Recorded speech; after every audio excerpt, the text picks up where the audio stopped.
Before we go to our next question, just one quick question para sa ating living legend right here, Sir Tirso Cruz the third. Sir Tirso, ba't kasama ako?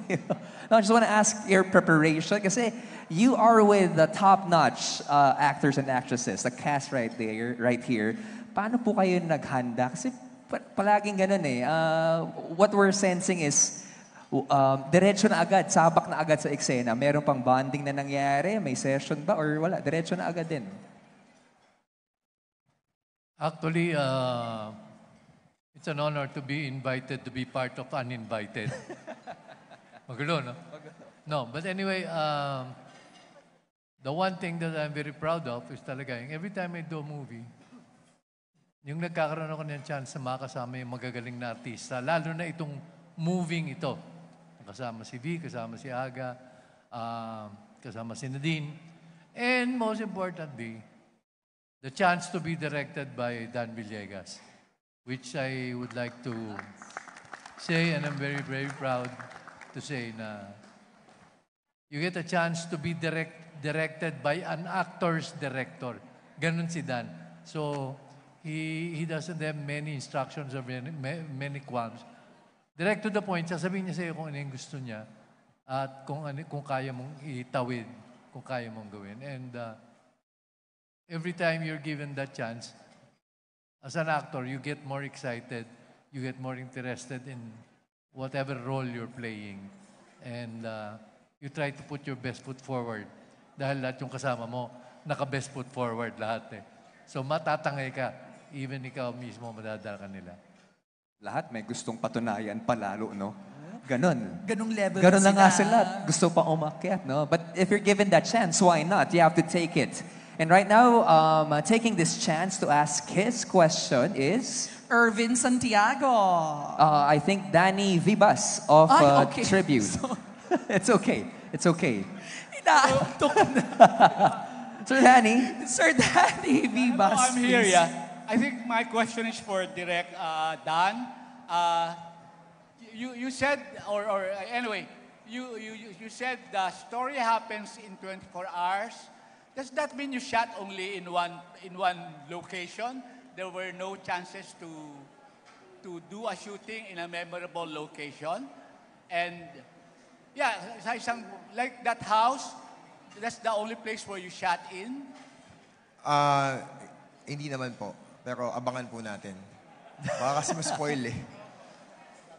But there's no place that you shot in that was used in a movie for the first time. Wala ganun. Di ba yung walang kayong pinagshootingan na ngayon pa lang nagamit sa pelikula, maski na whether it's famous or not famous. Yung location po? Oo. Basta maganda yung location namin. Oh, okay. That's all right. That's all right. AKA, abangan niyo po. It really looks good. Maski na hindi sinabi yung sa isang lugar lang, ay isang 24 hours lang ito nangyari, parang exciting pa rin. Salamat po, salamat. It is exciting. Thank you for that question, Sir Danny Vibas. In other words, secret. Yan ang kasagutan. Let's ask Glenn Sibonga for the question. Glenn? Is Glenn here? Hi, Robbie here. Oh, there. Hi, Glenn. Okay, go ahead. Good evening. Para kay Ate V, kay Nadine at saka kay Aga. Siyempre, kilala na kayong tatlo as multi-award winning actor and actresses. Curious lang ako, paano nyo pinaghandaan yung roles nyo rito na matatapang, tapos kakaiba. Lalo na si Nadine na na namumutik-tik sa mura yung bawat salita. Yeah, actually, like what Direct Dan said nga kanina, as in, inano ko talaga siya, dinisect ko yung character ko. I put in mga information na usually hindi mo naman makikita sa script. For example, like the zodiac sign. I made a playlist for my character just to kind of figure out kung sino ba talaga siya, what she's all about. Tsaka excited po kasi first time kong magkaroon ng role na ganito na palaban, mabangis, ganyan, rich girl, alam mo yun, anak ng mayaman, tapos yung environment pa niya is very toxic, very dark. So sobrang excited po talaga ako. And ano din, ang dami ding beses na kinausap ko din si Direk Tun at si Direk Dan. Nag-exchange talaga kami ng notes. Yun po yung mostly na preparation ko. It was really a lot of studying. Ate V, yes? Pinaghandaan? I'm sorry. Ano uli yung question? Paano pinaghandaan? Paano pinaghandaan yung role? Kasi kakaiba rin to sa mga dati mo na rin nagampanan before. Alam mo yung sa akin siguro, sa totoo lang ito, di ba sabi ko nga, dream movie ko to eh. It's more of yung inspiration. Kasi nung last meeting kami, bago ma-approve na we will be doing this movie, na-inspire na ako kagad eh. Yun ang isang malaking plus factor sa artista eh. It's really nice to work when you are inspired. Kasi parang you're looking forward into something na, oh my God, this is something nice. Maganda to, matcha-challenge ako dito. Parang doon lang gagaling yung inspirasyon ko. And ang maganda lang dito, siguro if I may, please allow me, malaking karangalan po ang makasama ang team na ito. Nagmumula na doon sa aming, sa director ng aming set design kay Mick Tatad. Mick, hi. Na napakagaling po ng pagsasetup namin. Lahat well-prepared, even our costumes. So, and I guess the presentation they did to me, nung nilatag po nila itong istoryang ito sa akin, nung makita ko po yung photography, kay Pau, sa totoo lang yan. Pau, palakpakan naman natin si Pau. Grabe, na-amuse ako talaga. Kukwento ko lang to sa inyo kasi iba yung dito ang kulay, iba kulay dito. Na-impress po ako talaga at nangyari yun. Pau, maraming salamat. And nung inayos na po yung script ni Sir Dodo Dayaw, Sir, nung meeting natin, remember? Nagtatanong ako sa kanya ng talagang, ano ho ba talaga to? Kasi hindi ko alam talaga yung gitna nung dream movie ko. Hindi ko alam kung ano yung gitna. Pero binuo nila, Sir Dodo Dayaw. Maraming salamat po. At malaking karangalan sa akin na malaman ko din na makakasama ko yung nanalong Best Actress, katay si Marian Rivera nung Cinemalaya. Walang iba kundi si Gabi Padilla. Gabs, thank you. I love you. And then, kasama ko pa rin, of course, ang akin pong best friend. Kasama si Tirso Cruz III.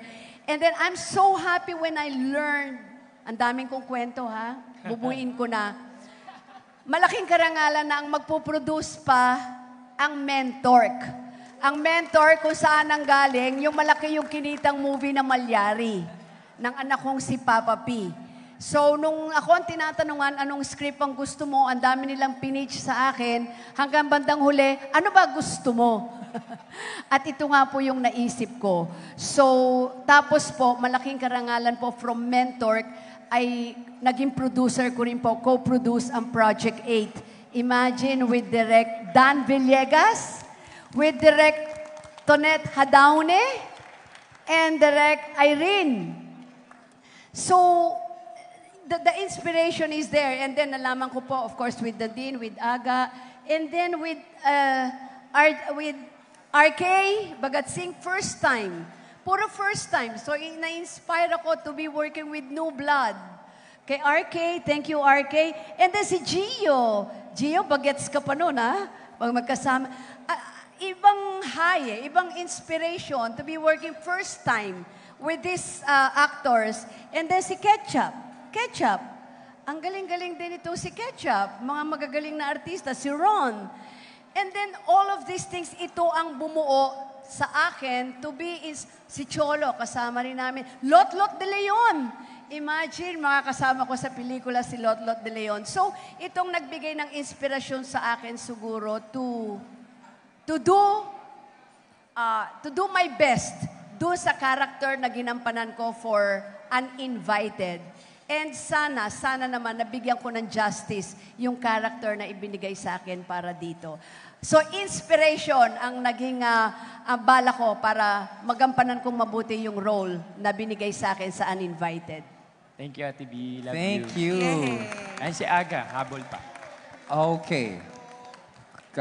Kuya Aga? Sir Aga? I think he wants a response. Kasama pala ako rito. Teka. Hindi, maganda. Yung sinabi ni B, sasabihin ko rin yun. Tayo lang ako sa daya. Hindi, naging napakadali ang paggawa ng pelikula. Yung kinikwento ko sa inyo kanina na madali siyang ginawa para sa akin. Unang-una because of the cast, no? All these great actors, good friends of mine, everyone here. And then, nakahanda naman ako talaga. Pero kaya ako tumayo lang ngayon kasi gusto ko lang bigyan ng parangal talaga itong mga taon to. Direk Dan Villegas, Dodo, our writer, Paolo, and Mick, our set design. Sa tagal ko na pong gumagawa ng pelikula, nung pumasok po ako sa set, first day ko, doon ko nakita talaga na nasa ibang mundo talaga ako. Hindi mo na kailangang umarte, hindi mo na kailangang mag-isip dahil sa ginawa nilang lahat. Sa pagsusulat, sa pag-iilaw, sa paggawa ng set namin. Pag nakita nyo, kung ano yung nakita nyo, yung kulay na yon, yun ang kulay talaga habang ginagawa namin yung pelikula.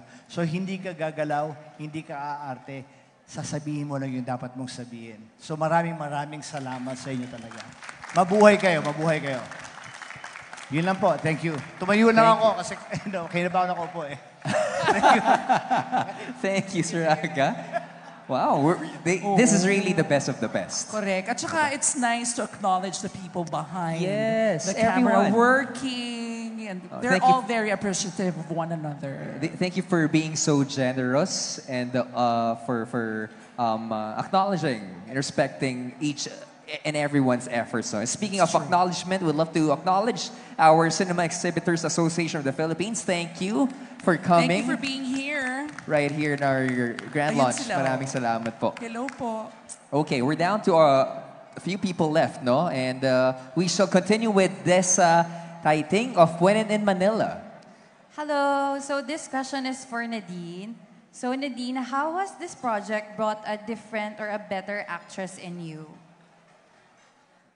Well, I guess this is really a huge, how do I say, change from all the roles that I've done before. Because everyone knows me as, someone who's parang rom-com, someone who does rom-coms, dramas, yung mga romance stuff. And my roles are always like yung mabait na anak, someone who's like, parang palaban, but alam mo yon, parang mabait na anak. Ganun palagi yung role ko. So lagi akong mabait. So this time, parang I'm happy because I was able to explore and try out a different style of acting as well. And I wanted to see then parang kung ano yung kaya ko pang gawin. Kasi this time around, as in sobrang extreme talaga yung pagkakaiba niya from my previous characters. And to be honest, it is parang something that I've always wanted to do. Kasi I wanted to see kung ano pa nga talaga yung kaya kong gawin and what other kind of genres or even roles that I can do in the future. And knowing me, I'm very, I love exploring and I like trying different things. So hopefully from here on, sana naman mas maging dark pa yung next characters ko. Or I don't know, let's see. Pero it seems to me that I'm going the darker side of acting. Let's see. Well, at least for the roles. Thank you. Thank you. Thank you. Thanks, Nadine. Kala ko dark na yun, hindi pa pala. Pwede pa pala. Gusto pa niyang mas dark. Pwede pa. Maipupush pa. Kakagulat tong si Nadine ngayon. Thank Palaban na si Nadine. Palaban, okay. Right now, let's Next ask... we have from TV5, Von Bilinario. Hi everyone, congratulations po to all the production and the people behind this movie. My question po ay, for Sir Aga, Ate V, and Nadine. Grabe yung tema no, na pinakita rito sa trailer or sa teaser pa lang. But you as actors, how was it dealing with the dark themes of the movie?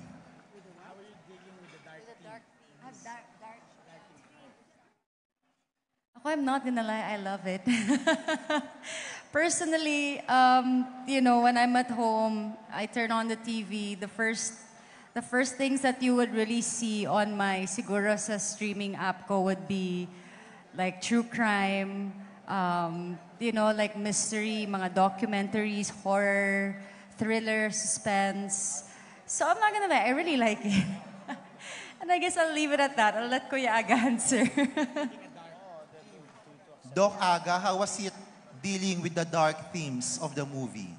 Sabi ko nga kanina, di ba, masaya maging masama. Di ba? Parang, hindi, ibig ko sabihin, lahat, in all honesty, lahat naman tayo, we have our dark side, you know. Mga Kristiyano lang lahat tayo, kaya balanse ang buhay natin. So, para mabigyan ka ng pagkakataon na ilabas mo yon sa pelikula, libre, gawin mo lahat yon na walang masasaktan dahil hindi tunay. Napakasarap gawin talaga. Masaya nga eh. Ate V? Siguro sa buong career ko, bihirang-bihira akong gumawa ng isang dark film. If I'm not mistaken, the last was Tagos ng Dugo. This one, even if they're saying or they are considering this or we are considering this a dark film, but definitely it's dark, but I enjoyed it. Kaya hindi siya dark. Sabi ko may kasama ako nag-i-enjoy sa dark. Dark daw siya, pero paano mo magiging dark? In-enjoy namin nung ginagawa namin ito. Maybe dark, maybe sa theme, pero at the end of the day, it's a movie. It's a good film. It's a good movie. Sana showing na talaga to bukas. Talaga. Thank you po. Congratulations. Salamat. Thank you, Vaughn. It's nice, no? Exploring into that new side, that dark side. It shows the humanness, that certain gray area, not your typical plot, diba? So we're so excited. Sana nga bukas, December 25 na. Parang panood na natin to. But thank you, Vaughn, for the question. Up next, let's go to... From La Cochera Lovers, we have Matt Suzara. Hello po, good evening. To Gabby. Gabby, grabe yung acknowledgement ni Ate V sa iyo kanina. And congratulations pala ulit dun sa win mo sa Cinemalaya. Anong feeling na part ka dito sa pinakamalaking star-studded movie ng MMFF? At lalo na ito yung pinaka-first mong MMFF din. Hi, Matt. Thank you so much. Hanggang ngayon po, hindi pa rin nagsisink in na I have the privilege of being part of this cast and part of this team. I work very closely with Ate V in this, and I'm very lucky to see her work firsthand. Naintindihan ko kung bakit siya si Vilma Santos. Pero more than celebrating her as an actress, I feel like what I really loved was being able to celebrate her as a person, because I also saw the heart that she has and the way that she treats everyone on set. And that's not something that everyone gets to see all the time. So that's my favorite thing about working with Ate V. Love you, Inay. Thank you for the Gabby. question. Thank you.